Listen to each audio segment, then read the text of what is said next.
Nigromantes Literarios, un programa dedicado al apasionante mundo de los libros y mucho más, con Saray Ramírez y Naviru Shorno.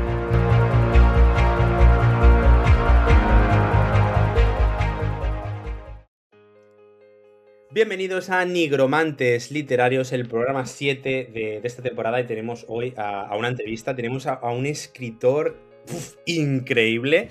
Es un honor y un orgullo tenerlo aquí. Pero antes de darle paso y hacerle una serie de preguntas a nuestros nigromantes más asiduos, pues imagino que estarán esperando que le hagamos esas preguntas locas a Lorenzo Silva y saber un poco más sobre su metodología como escritor. Antes de todo esto, permítame saludar a mi compañera Saray Ramírez. Hola, ¿qué hace? Hola, ¿qué haces? ¿Qué tal, Navi? ¿Qué tal, nigromantes? Pues sí, yo presiento que nos aguarda una entrevista muy nutrida, Navi. Así que si te parece bien, no hagamos esperar más a los nigromantes para saber quién nos acompaña. Demos la bienvenida al genial Lorenzo Silva. ¿Qué tal? ¿Cómo estáis? Un placer. Muy bien, Lorenzo. Bienvenido a Nigromantes. Espero que pasemos un rato amable y que no acabes pensando ¿dónde diablos me he metido con este par de locos? No hay peligro. Están tantas situaciones raras ya en mi vida que no creo que esta lo vaya a ser más. Vale, perfecto. Pues si te parece bien, Lorenzo, como vamos un poquito justito de tiempo, vamos a empezar con la primera pregunta. Esta se la hacemos a todos los escritores que han pasado por el podcast y es una forma en la que, bueno, para saber cómo se vende a sí mismo, cómo se da a conocer. ¿Quién es Lorenzo Silva? Uno que lee, mira, escucha y escribe. Ay, qué gran respuesta. Me ha gustado, ¿eh? A mí me ha gustado. Pues Lorenzo, vamos con el primer bloque de preguntas donde queremos saber más de ti como lector. ¿Cuál es el clásico que tienes pendiente desde hace años y que por una razón u otra todavía no has leído? Ayer estaba precisamente mirando mi biblioteca de clásicos y tengo pendientes todavía, y es imperdonable, las obras morales de Plutarco. Pero bueno, lo solventaré pronto. Tiene remedio. Sí, las vidas sí me las he leído, pero las obras morales las tengo pendientes. Bueno. Yo sigo todavía con Moby Dick. Llevo 3 meses con la novela, Saray. Pero este año conseguiré terminar. Persevera que merece la pena, Persevera que merece la pena. Totalmente. Lorenzo, ¿recuerdas cuál fue esa lectura obligatoria, ya sea en el colegio, en el instituto, que digamos antes de empezar a leerla dijiste ¡puf! Y luego en cambio cuando terminaste de leer el libro dijiste, o sea, te sorprendió, te pareció una maravilla? Claro, la primera, el Quijote. A mí me mandaron comprar un Quijote con 12 años. Y la verdad es que cuando lo vi tan gordo, la letra tan pequeña, aquí lo tengo, mira, lo estoy viendo mientras hablo con vosotros, el que me compré, mi Quijote escolar. Y sin embargo, bueno, pues la verdad es que me arrastró cuando lo abrí. De hecho, solo me obligaron a leer 5 capítulos y ese verano me lo leí entero. ¿Y te lo leíste entero? Sí. O sea... Con 12 años. Sí. Pero bueno, lo he superado con mi hija, me lo he leído cuando ya tenía 10 y se lo he leído perfectamente, ¿eh? Si es que creo que a veces subestimamos a los niños. No, desde luego. Imagínate, me subestimo a mí misma siendo adulta. Bueno, que los adultos nos subestimemos es higiénico, ¿eh? Pero a los niños creo que no deberíamos subestimarlos. No, y aparte creo que ellos tienen mucha más capacidad plástica, ¿no? Para adaptarse de la que creemos, ¿no? Así que ese es otro debate que podemos dejar para otra conversación porque también daría para mucho, ¿no? Lorenzo, ¿hay algún libro que leíste y después viste su adaptación al cine y pensaste, la película es mejor? Tanto como eso lo describes, no, quizá al revés. A mí una de las películas que más me han impresionado y me siguen impresionando es Barry Lyndon. El libro original de Thackeray es bastante bueno, pero creo que no está al nivel de Barry Lyndon, que es una obra maestra. Lo que pasa es que vi primero la película y leí después el libro. Ah, ok. ¿Hiciste algo que no debemos hacer los lectores? Bueno, es que, no sé, era adolescente, me gustaba Kubrick, fui a ver esa película y de repente me impresionó tanto que el libro lo busqué después. No, y a veces pasa que uno ve una película o una serie y luego descubre que está adaptado a un libro. Y dice, ¡ah! Sí. A mí como lectora eso me da mucha rabia. Sí, a mí también me pasé con Retorno a Brideshead, la serie esta británica. Vi primero la serie porque la pasaban en la única televisión que había, con lo que era lo único que veías, y el libro no estaba muy difundido en España. De hecho, el libro me lo compré en Londres mucho tiempo después, ¿no? O sea que esto pasa a veces, que ves primero el audiovisual y después... En este caso, la verdad es que me gustaron muchísimo las dos. Me parece que las dos están al mismo nivel. bien. Vamos con la siguiente pregunta. Esta me genera muchísima curiosidad y es saber si hay algún autor o autora, digamos, al que hayas leído completamente o casi completo, ya por pura devoción lectora. Hay uno muy fácil que es Juan Rulfo, porque como solo tiene 2 cosas, eso casi todos lo hemos leído por completo, ¿no? Pero así más copiosos, sí. Bueno, no sé si más de uno, pero alguno que otro. Uno que puedo mencionar ahora es Kafka. Yo Kafka lo descubrí con 15 años y con 16 me había leído prácticamente todo. Me faltaban diarios, algunas cartas, algunas cosas que he completado después, ¿no? Pero sí, me lo leí casi de manera bulímica. Es que las cartas al padre de Kafka son... Todas las cartas. Y sus diarios, y las notas. Y yo creo que hasta la lista de la compra. Si alguien hubiera guardado la lista de la compra de Kafka, también habría merecido la pena. Yo creo que sí. ¿Cuál fue el último libro que compraste en papel? ¿Y el último que adquiriste en formato digital también? Pues el último libro que me he comprado en papel... a ver, espérate, que haga memoria. Pues sí, creo que es... Las relecciones teológicas de Francisco de Vitoria, publicadas por San Esteban, por su convento salmantino, por los dominicos. Eso es lo último. Que es una maravilla, ¿eh? Es una maravilla porque es la primera edición crítica que se hace, fíjate, 500 años después de las relecciones de Francisco de Vitoria, que es uno de nuestros grandes pensadores. Estabas entre ese y el último de Belén Esteban también, ¿verdad? Yo creo que... No, el último de Belén Esteban realmente no. A ver, tiene una explicación, ¿eh? Primero, es un libro muy interesante, ¿eh? Y además sí. Francisco de Vitoria realmente, él no lo escribió, es la transcripción de las lecciones magistrales que él daba al final de curso, ¿no? Pero eso era un magnífico orador, era un magnífico enseñante y era un magnífico narrador también. O sea que es un libro muy legible, mucho más legible de lo que a lo mejor la gente se cree. Habrá que tomar nota. Y muy interesante para estos tiempos, además, porque habla, por ejemplo, entre otras cosas, del derecho a hacer la guerra. ¿Y el último en digital, te acuerdas?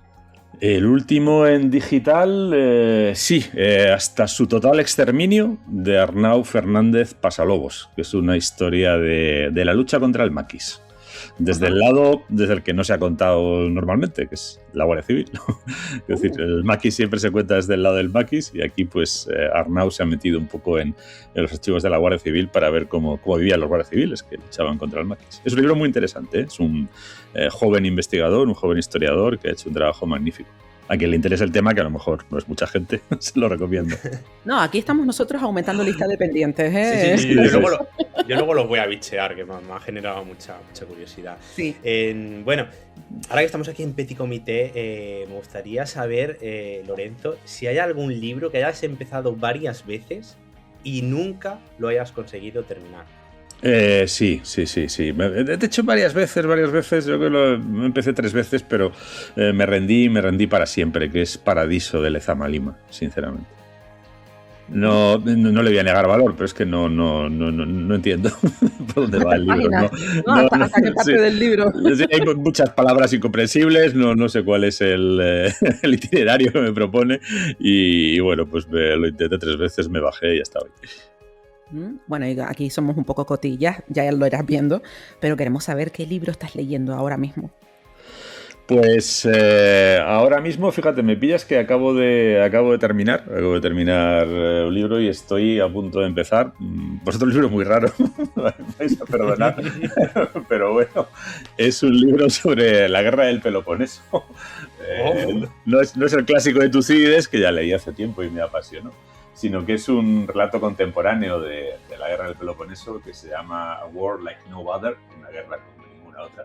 Y su autor es Victor Davis Hanson, que es un historiador estadounidense. Si me preguntáis por qué estoy volviendo a leer sobre la guerra del Peloponeso, pues porque creo que el mundo en el que vivimos tiene muchos ecos de ese duelo entre Atenas y Esparta, que por cierto inició Atenas y acabó con la perdición de Atenas. Igual estamos condenados a repetir parte de la historia también, ¿no? ¿Y de qué manera, no? Ya se hizo un análisis de la guerra del Peloponeso en tiempos de la Guerra Fría, intentando ver quién era Atenas y quién era Esparta. Y yo creo que ahora estamos en el siglo XXI, triste y decepcionantemente, en otra repetición de lo mismo, ¿no? Con diferentes actores, al menos uno de ellos, pero estamos en la misma tesitura, ¿no? El ser humano parece que no sabe construir su itinerario histórico, nada más que destrozándole algo al prójimo. Es lamentable, ¿no? Ver esa naturaleza insistente en nosotros, ¿no? Y sobre todo la tozudez de los errores y la tozudez de las asunciones erróneas, ¿no? Que llevan a actos fallidos o enormemente fallidos, ¿no? Atenas era la potencia más grande de su tiempo y se creyó invencible y se hundió por completo. Bueno, así son las cosas. Arrogantes que somos, ¿no? Totalmente. Bueno, Lorenzo, vamos a pasar al siguiente bloque. Te vamos a hacer preguntas como escritor. ¿De acuerdo? La primera pregunta también se la solemos hacer a todos los escritores que pasan por aquí. Y es la siguiente. O sea, ¿tú te consideras un escritor mapa, un escritor brújula o un híbrido entre los dos, que vendría a ser escritor paisaje? Yo me considero un superviviente. Siempre he hecho lo que he podido en función de cómo era mi vida. Mi vida ha sido muy complicada. Durante mucho tiempo yo tenía un trabajo de 12, 13, 14, 15, 16 horas al día. Así que escribía como malamente podía, ¿no? En ratos libres, en el metro. Abogado, ¿verdad? Sí, bueno, me empecé siendo algo peor, que es auditor de cuentas. Luego me dediqué un tiempo a la asesoría fiscal, tributaria, legal, y luego finalmente acabé siendo abogado de una empresa grande del IBEX, ¿no? Y realmente mi jornada era impredecible y lo único que podía hacer era cazar ratos libres. Así que eso quizá me convirtió en una especie de híbrido, ¿no? Yo necesito saber a dónde voy porque así pierdo poco tiempo. Eso es un fruto de aquella circunstancia, ¿no? Yo no estaba para escribir 30 páginas y tirarlas a la basura y volver a empezar, ¿no? Tenía que aprovechar mucho lo que hacía. Entonces me venía muy bien tener ideas bastante claras. Eso quiere decir que yo, antes de escribir, paso mucho tiempo pensando que voy a escribir. Meses o a veces años. Incluso a veces me he pasado una década pensando un libro antes de empezarlo. Y cuando lo empiezo sé bastante de lo que va a pasar, en qué orden va a pasar, y por tanto podrías decir que tengo un mapa, pero también estoy abierto a que en el camino los itinerarios se transformen y se alteren, ¿no? Y necesité adquirir esa capacidad de improvisar. Y cuando empiezas una novela, ¿sabes exactamente cómo va a terminar o eso lo vas descubriendo a medida que vas escribiendo? Normalmente sí. O sea, sí sé cuál es el viaje del héroe, ¿no? Por la expresión esa, y dónde va a acabar, si estrellado o con estrella, ¿no? En general estrellado, yo prefiero los héroes que acaban estrellados, ¿no? Pero bueno, sabiendo todo eso, también, ya digo, estoy abierto a que en el camino surjan soluciones mejores que no has podido prever al principio, y a veces el final, pues incluso el epílogo o lo que es la estampa final que se lleva el lector, sí que ha surgido por el camino. Muy bien, así que un escritor flexible. Sí. Bueno, creo que tiene más de mapa. Tiene más de mapa. Tengo más de mapa, sí, tengo más. Pero no tomo ninguna nota, porque hay gente que me dice, escaletas y demás. No. Yo me cuento la historia muchas veces hasta que me la creo. Y cuando me la creo ya me la sé. Y entonces la puedo contar. Muy curioso. Me gustaría saber si tienes alguna manía como escritor, o sea, escribir siempre a la misma hora, silencio, que nadie hable, si tienes algún ritual como abrir y cerrar el ordenador 3 o 4 veces, si te tienes que tomar un café con 2 cucharitas de azúcar, si lo haces en pijama, por ejemplo. A mí siempre me preguntan esto de las manías, siempre suelo responder que soy una persona normal, hasta cierto punto, como todo el mundo, ¿no? No sé por qué pensar que un escritor es un... Sí, por eso digo que hasta cierto punto como todo el mundo, ¿no? Yo decía, ¿esto quién lo decía? Lo decía el discípulo sí, Jung, ¿no? Que en el fondo todos somos un poco neuróticos. Pero bueno, no, yo no tengo ritos, no tengo requisitos, yo puedo escribir en cualquier sitio, también es fruto de esa circunstancia que os contaba antes, ¿no? Yo durante mucho tiempo no me he podido poner muy exquisito. Yo he escrito de pie en el metro. Es decir, que sí, con una Palm Pilot, que es un artefacto del que nadie se acuerda, venturosamente, porque fue un fracaso más de la tecnología, como tantos fracasos, ¿no? Como las redes sociales, como la inteligencia artificial, en fin, la tecnología no para de fracasar, ¿no? Y uno de sus fracasos pues fue la Palm Pilot, que era un artilugio con el que escribías con un lapicerito, pero bueno, te permitía eso, con poco peso escribir, y hasta yo así he escrito, ¿no? O sea que no tengo...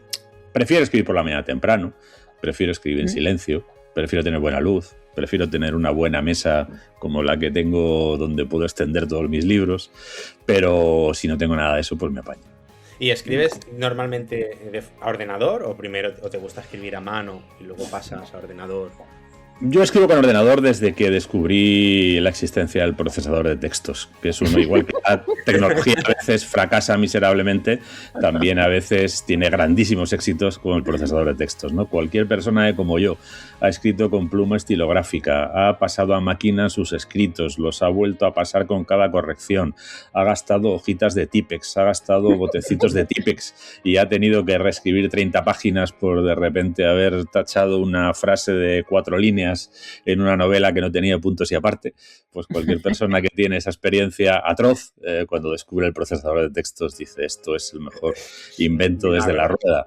Y eso fue lo que yo sentí y hasta el día de hoy. De hecho, no sé, yo con mi primer sueldo lo que hice fue comprarme un ordenador y cargarle un WordPerfect, porque para mí fue realmente una bendición. Y esto hace ya pues muchos años, pues casi tantos como 40, ¿no?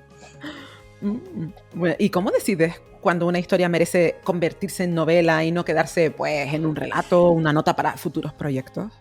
Cuando no me abandona, cuando 2-3 meses después de que ocurriera el primer fogonazo, sigue conmigo y me sigue pidiendo que la atienda y me sigue además demostrando que tiene la complejidad suficiente como para no despacharla en 4 páginas, ¿no? Que tengo la necesidad, incluso la obligación estética y moral de darle el espacio suficiente para que todos los matices, todas las contradicciones y todas las paradojas que hay en cualquier historia interesante y en cualquier personaje interesante estén ahí expuestas. Cuando es amor exigente, ¿no? Un poco. Sí, y lo ves muy claro, ¿eh? Al principio tienes muchas dudas. Yo con 20 años no sabía ni lo que escribía, ni para qué, ni por qué, y vivía en la zozobra permanente. Ahora que llevo decenas de novelas a mis espaldas, tengo muy claro cuándo algo es una novela y cuándo no. Uh-huh. Muy interesante. ¿Y qué parte del proceso disfrutas más? ¿La documentación, la planificación, escribir el primer borrador, corregir el manuscrito final? Yo debo ser tonto, porque siendo tan poco lucrativo como es en general esto de la creación de la literatura, a mí me gusta todo lo que comporta. Es decir, me gusta lo que incluso a la gente le parece más inútil, ¿no? O más tedioso. Me gusta mucho la documentación, por ejemplo, que a veces es muy laboriosa y te obliga a viajar, a buscar en sitios a los que no es fácil llegar, a hablar con gente que no quiere hablar contigo, a mirar en archivos polvorientos y sitios en los que no es fácil meterse, ¿no?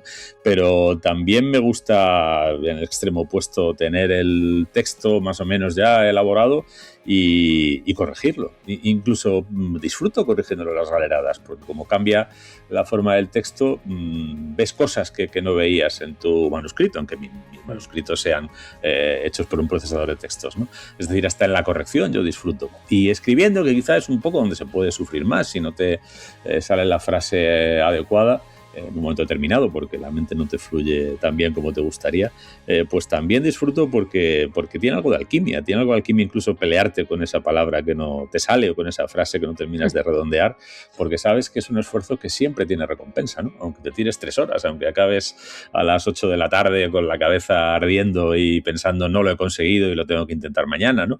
Porque sabes que al día siguiente te despertarás fresco y el texto será mejor de lo que era al principio y será gratificante, ¿no? A mí es que me gratifica todo, ¿no? Yo cuando oigo a alguien que habla, bueno, y pondera, ¿no? Lo mucho que sufre escribiendo, lo primero que me pregunto es ¿y por qué lo haces, ¿no? Hay cosas que hay en la vida que no infligen sufrimiento al que las practica y que tampoco son obligatorias, ¿no? Sí, porque ese empeño, ¿no? En que todas las relaciones sean tóxicas, incluso con la profesional. Sí. Yo no. Bueno, pues sí, a veces las cosas no te salen exactamente como querrías y eso pues te produce una cierta contrariedad, ¿no? Pero yo no le habría entregado mi vida a algo que me hiciera sufrir. Masoquista no soy. Y Lorenzo, ¿cuál de tus novelas te dio más trabajo? No en el aspecto técnico, ni en el número de páginas, sino en cuanto a desgaste emocional.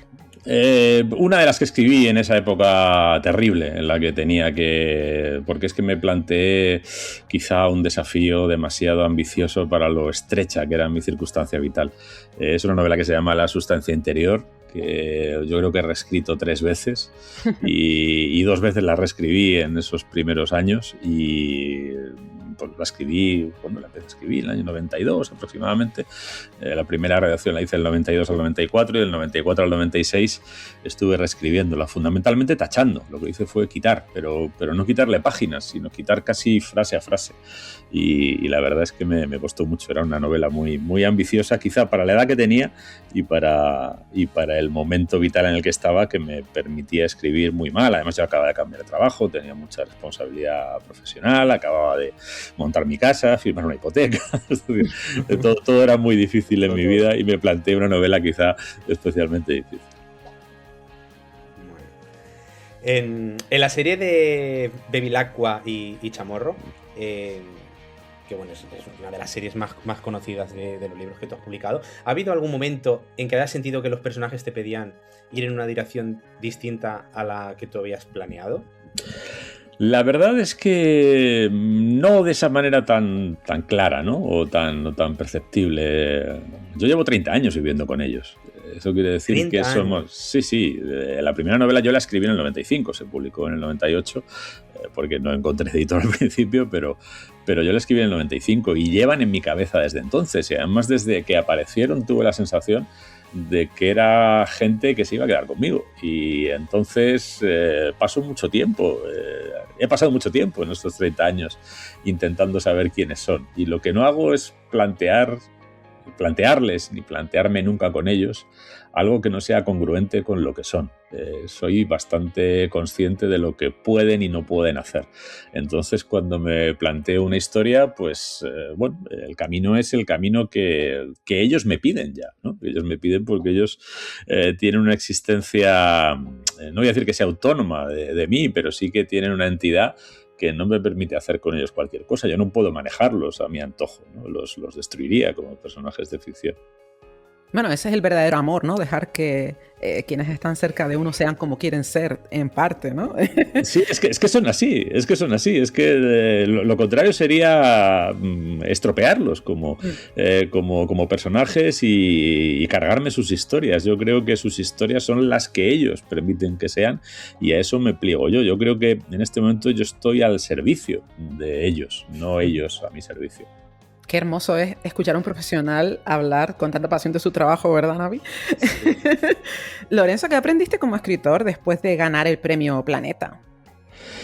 Aprendí una cosa que no sospechaba, que es que haciendo literatura podías salir a la calle y durante 4 o 5 días todo el mundo te conocía. Afortunadamente solo duró 4 o 5 días, porque la notoriedad literaria es somera, ¿no? Y muy ligera comparada con, yo qué sé, la notoriedad de Rosalía o de Bellingham, ¿no? Pero sí que me sorprendió mucho que un quehacer literario, ¿no? Un proyecto literario pudiera llevar, pues eso, a que desde que te subías en un taxi, el taxista, hasta que por la noche, yo recuerdo una vez que unos amigos míos, yo soy poco de salir por la noche, pero unos amigos míos me convencieron, hombre, tienes que ir, tenemos que celebrarlo, tal, tenemos que quemar Madrid, estas cosas que, no sé, que yo nunca he quemado nada, vamos, a mí esto siempre me ha resultado un poco ajeno, pero bueno, me dejé llevar y acabamos en un sitio ahí de noche por Madrid y cuando yo iba a pagar, claro, como correspondía, pues el camarero me dijo que no, que el dueño le había dicho que el ganador del premio Planeta estaba invitado. Y digo, joder, ¿esto va a ser así siempre? Digo, que chollo más maravilloso. Pero como ya digo, duró solo 4 o 5 días y ahora pues las copas, las pocas que tomo, ninguna, me las tengo que pagar. Bueno, fuiste el Mick Jagger de la literatura, ¿no? En un momento, y fue dulce dentro de lo que cabe, ¿no? Un microsegundo, fue raro, tampoco sé si me habría gustado quedarme ahí, pero bueno.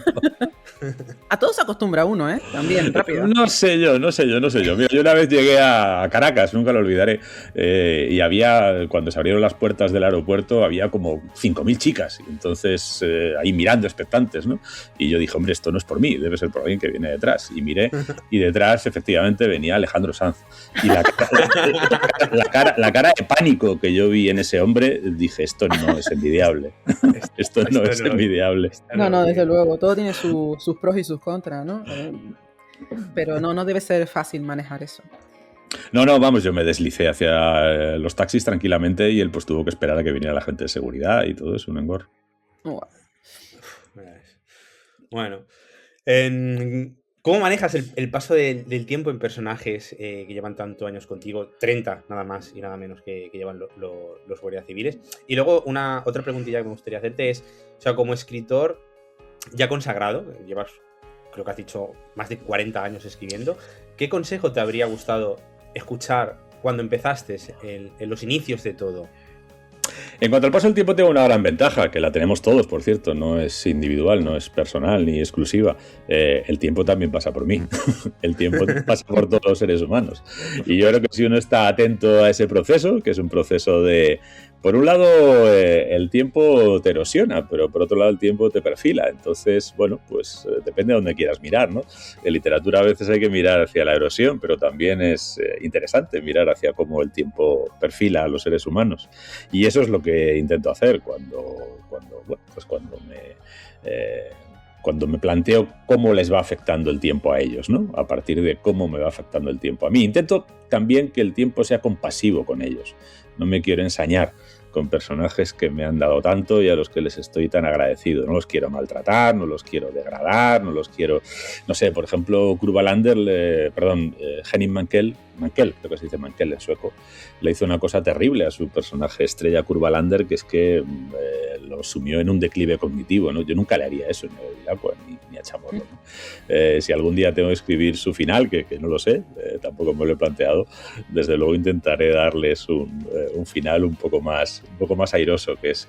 Así que bueno, ese es el planteamiento respecto a cómo manejar el paso del tiempo. En cuanto a qué consejo me habrían gustado que me dieran, pues mira, yo recuerdo de aquellos primeros años que yo estaba muy desconcertado, muy desorientado y era muy impaciente. Me habría gustado que alguien me hubiera dicho con más claridad, el tiempo de la literatura es muy largo, no tienes que ser impaciente y convive con tu desconcierto y convive con tu desorientación, porque es un presupuesto que acabarás encontrando. No es una tragedia, no es un drama, no dura para siempre. Wow. No, es verdad. Me ha llegado. ¿Sabes? Sí.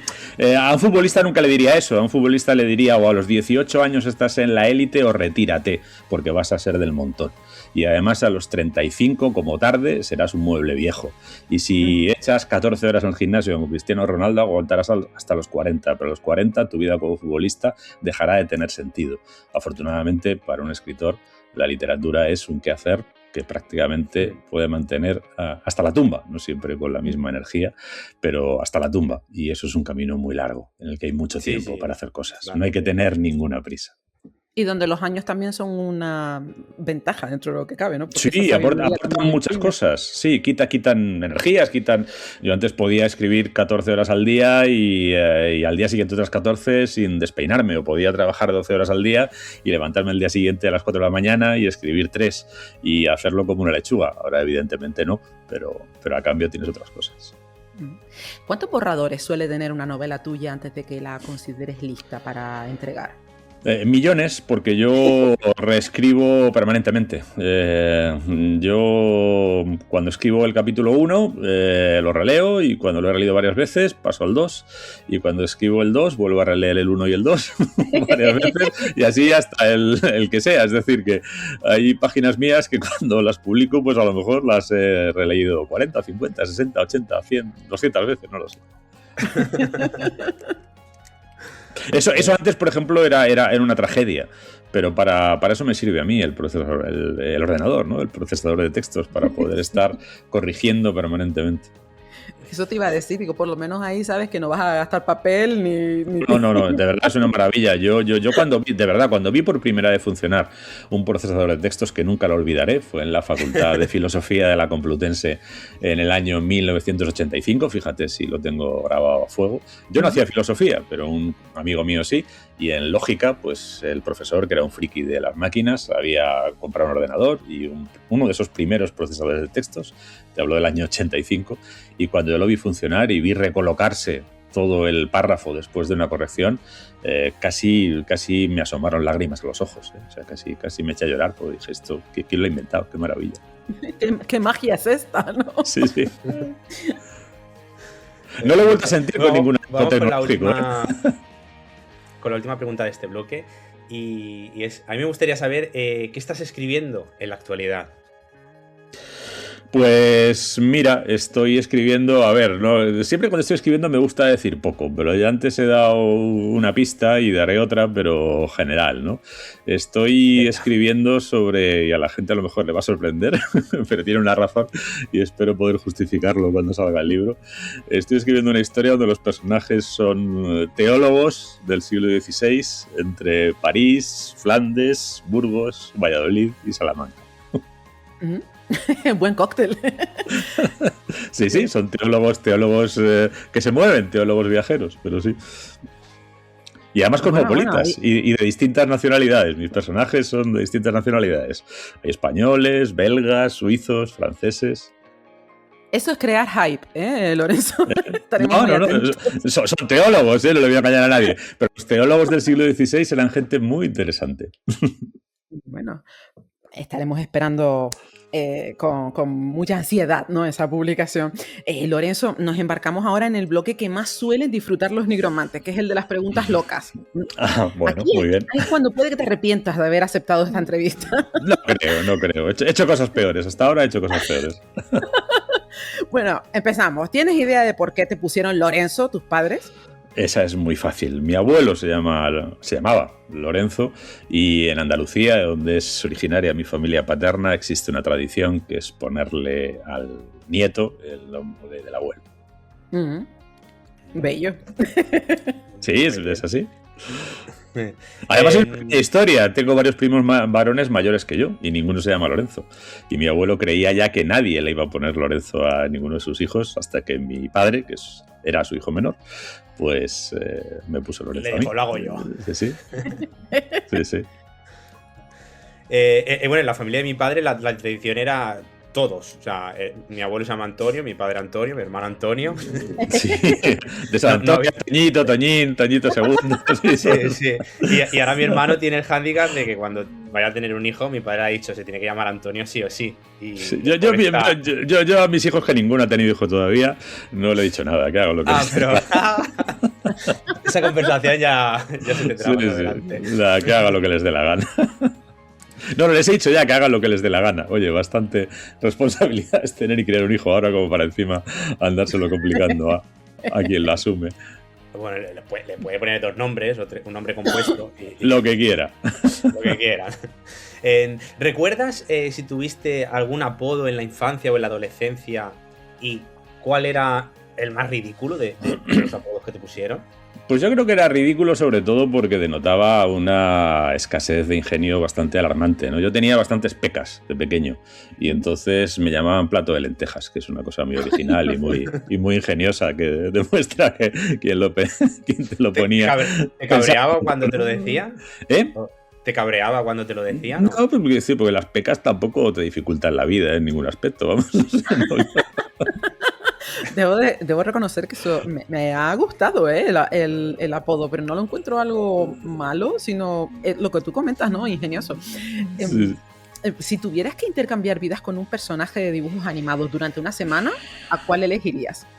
El gallo Claudio. A mí el gallo Claudio me encanta, sobre todo cuando va a fastidiar al perro y demás, me parece divertidísimo. El gallo Claudio, claro, uno dice el gallo Claudio y ya piensa que está apelando a habitantes del Pleistoceno, ¿no? A lo mejor muchos de quienes nos escuchan no saben quién es el gallo Claudio, pero bueno, como todo está en internet, pues se puede buscar. No lo creo, Tenemos mucha clase de oyentes, así que... Hombre, también habrá más de uno que no lo sepa, seguro. Bueno, luego cuando promocionemos este capítulo pondremos en la historia de Instagram una imagen. El gallo Claudio. No, es maravilloso, es de los más divertidos. Yo era con el que más me reía con diferencia. Sabemos que el azul es tu color favorito. ¿Tienes un segundo color favorito? Estaría entre el blanco y el verde, fíjate, no sé. Bueno, el verde dice mucho, de quién lo elige. Es que dudo mucho, dudaría entre el blanco, el verde y el rojo, y cada uno tiene una razón, pero bueno. Muy bien. Lorenzo, aquí hay que aplicar honestidad profunda, ¿Te has comido alguna vez algo que se te cayó al suelo aplicando la regla de los 5 segundos? Sin ningún problema respondo y no necesito echar mano de honestidad ninguna. Yo he hecho la mili, yo he comido de todo y he dormido en cualquier sitio. A ver, yo esto creo que lo hace todo el mundo. Y es que, claro, es que los más jóvenes no os hacéis cargo de la cosmovisión que te da el servicio militar. En el servicio militar limpias de todo, comes de todo, duermes en cualquier sitio, con sábanas sucias, limpias, donde han dormido 400. O sea, vamos, tener escrúpulo porque has caído al suelo antes de comértelo, vamos, nada, ninguno. Sí, ya lo dijiste tú antes, que eras un superviviente. Sí, claro. Sí. Me parece lo más lógico. Si tu risa tuviera que ser reemplazada por el sonido de un animal, ¿vale? O sea, tú cada vez que te ríes, suena el sonido de un animal. Vaya, por Dios. Qué pregunta.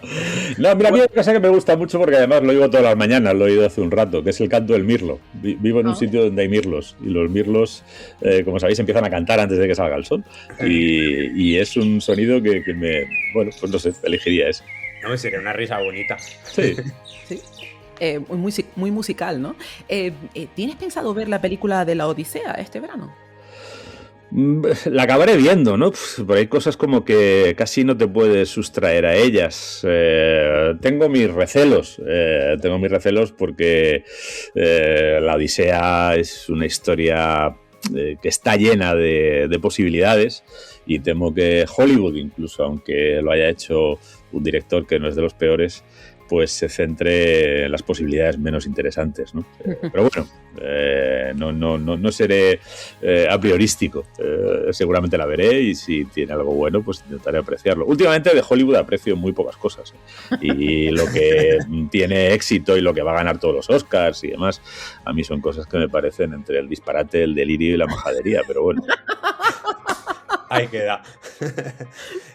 A ver, Lorenzo, a ver si eres capaz de continuar la canción. ¿Y quién me va a entregar sus emociones? ¿Quién me va a pedir que nunca la abandone? No sé, hay algo de la noche y el frío, pero tampoco soy un experto, ¿no?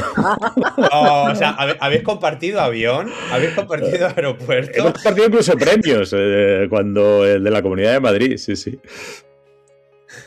Bueno, no sé si será él la misma respuesta a esta pregunta. No es mi taza de té, quiero decirlo, lo respeto, okay. Pero que no es la música que oigo todo el día. Vamos, por eso me suena, para quien no le suena, y la canción me parece una buena canción, pero no me sé la letra con esa actitud. Bueno, decía yo que a ver si no es la misma persona que vas a responder ahora, pero ¿quién es la persona más famosa con la que recuerdes haber soñado?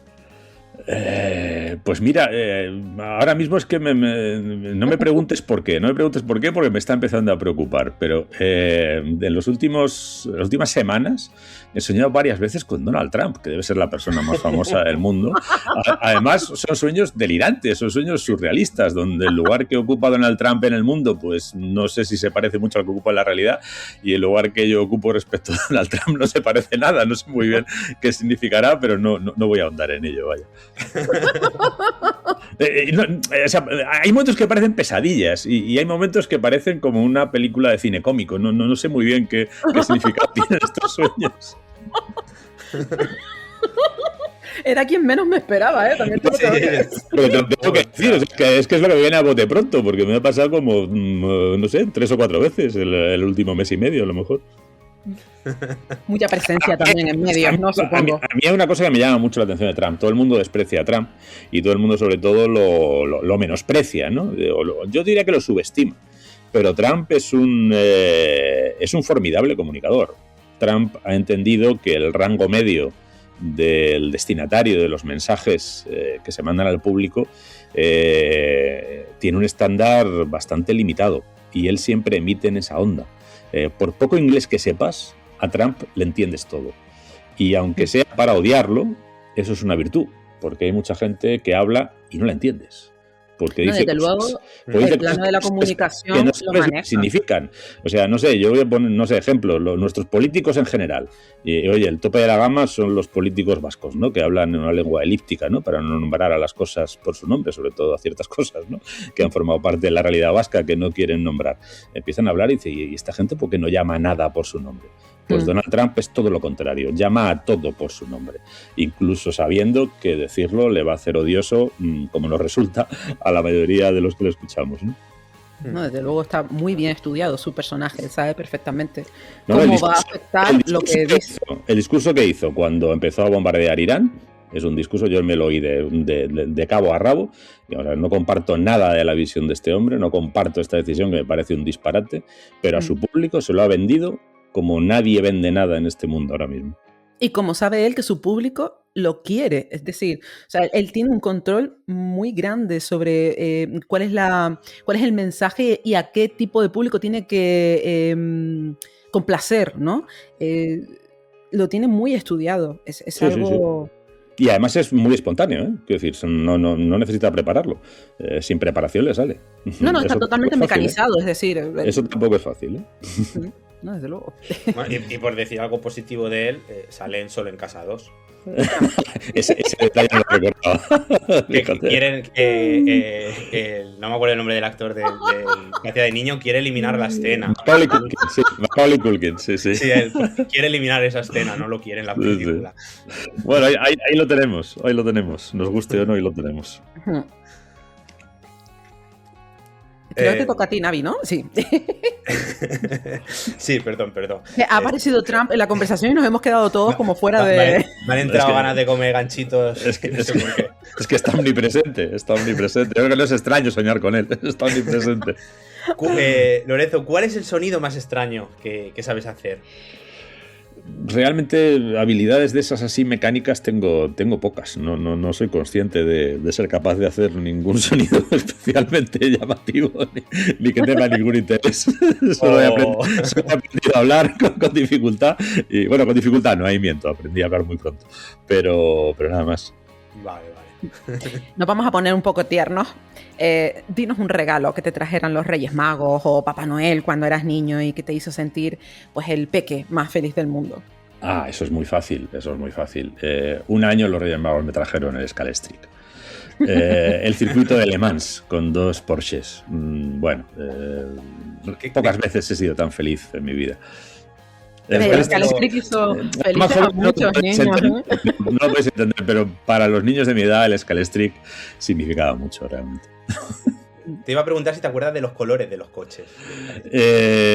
Sí, amarillo y blanco. Amarillo y blanco. ¿Y tú cuál era el tuyo? El blanco. Bueno, ahí respondes a la pregunta de cuál sería tu segundo color favorito. El blanco es el mío. Sí. Ay, qué chulo. Bueno, pasamos a las últimas preguntas, son del bloque de preguntas nigromantes. Estas preguntas se las hemos hecho a todos los escritores que han pasado por aquí. Y la primera de ellas es que me gustaría saber con qué escritor, vivo o muerto, te irías a cenar. Pues mira, afortunadamente con uno con el que tuve la oportunidad de hacerlo, que fue José Luis San Pedro. De cuya amistad me honro en haber podido disfrutar y con quien he comido, cenado, incluso viajado y no sé, y hasta me he sentado con él delante de 400 chavales en Fuerteventura, por ejemplo, ¿no? Sí, en Fuerteventura, precisamente. Que yo soy de allí. Qué casualidad, sabía que eras de las islas por cómo hablas, pero no que eras exactamente de Fuerteventura. Pues en Fuerteventura, sí. Y bueno, vi cómo se ganaba a 400 chavales en 3 minutos, lo que no era nada difícil de comprender escuchándole. Es alguien con quien yo siempre aprendí, y que me hizo además comprender de una manera cabal, completa y definitiva que las personas inteligentes son bondadosas y que las personas bondadosas son inteligentes. Y a la inversa, que los necios son estúpidos que los malvados son estúpidos y que la maldad pues tiende también la necedad tiende a veces a la maldad. Qué afortunado fuiste. Sí, verdaderamente sí. Mira, yo con mis hijos mayores lo conocieron y cuando yo se lo presenté les dije a los 3, esta es la persona más importante a la que vais a ver en vuestras vidas, seguramente. Así que grabadlo en vuestra mente. Desde luego es la persona más importante con la que yo he estado y a la que yo he conocido. Genial. Si tuvieras que pasar el resto de tu vida en una isla y solo pudieras llevarte un libro físico, ¿cuál sería? Eso también es fácil de responder porque sería El Quijote. Desde los 12 años no he dejado de releerlo. No dejo de releerlo. Bueno, el Quijote que vuelve a salir, es que nosotros nombramos mucho al Quijote. Es que tampoco somos conscientes de lo importante que es Cervantes. Cervantes no Desde solo luego. es el español más importante de todos los tiempos, y los 9 siguientes juntos no pesan lo que él, incluidos reyes, emperadores, deportistas, lo que quieras, sino que probablemente también es el europeo más importante. Porque, ¿Y has visto competiría con Shakespeare, pero creo que Cervantes es más importante que Shakespeare. Para mí también. ¿Has visto la última película que se ha hecho sobre Cervantes? Digo la verdad. Sí, hay que decir la verdad siempre. A ver, es que a mí no me gusta, cuando de algo no soy partidario, no me gusta hacer ostentación. Ok. Pero me has preguntado y la dejé a la mitad. Uh-huh. No sé por qué, pero más o menos me lo imagino. No voy a hacer más comentario que ese. No hagamos sangre, ¿no? Debo ser sincero, ya que me preguntas, la dejé a la mitad. Ok. La tercera pregunta de este bloque es: ¿cuál es el libro que más veces has leído? Puede ser que sea... Estará entre el Quijote y un librito que le recomiendo siempre a todo el mundo, porque que lo he releído muchas veces, porque lo he utilizado bastantes veces en talleres de narrativa y demás que he dado. En su tiempo daba talleres de narrativa para adolescentes y siempre les invitaba a leerlo, que es La invención de Morel, de Adolfo Bioy Casares, que me parece una novela breve ejemplar. Es una novela ejemplar de ciencia ficción, pero también, y al mismo tiempo, es una historia de amor ejemplar. Curiosa fusión, Sí. ¿no? Sí, no, puedes decir qué es La invención de Morel, una historia de ciencia ficción, no mentirías. Puedes responder una historia de amor, tampoco mentirías. O sobre el amor, una historia sobre el amor, de amor y sobre el amor. Yo estoy tomando notas aquí, Lorenzo. Si pudieras vivir dentro de un libro, ¿cuál elegirías? Si pudiera vivir dentro de un libro... Mira, esa es una pregunta que me deja un poco así descolocado de entrada. Quizá me gustaría, no porque me parezca un lugar a lo mejor que fuera agradable, pero sí que tendría curiosidad por conocerlo, ¿no?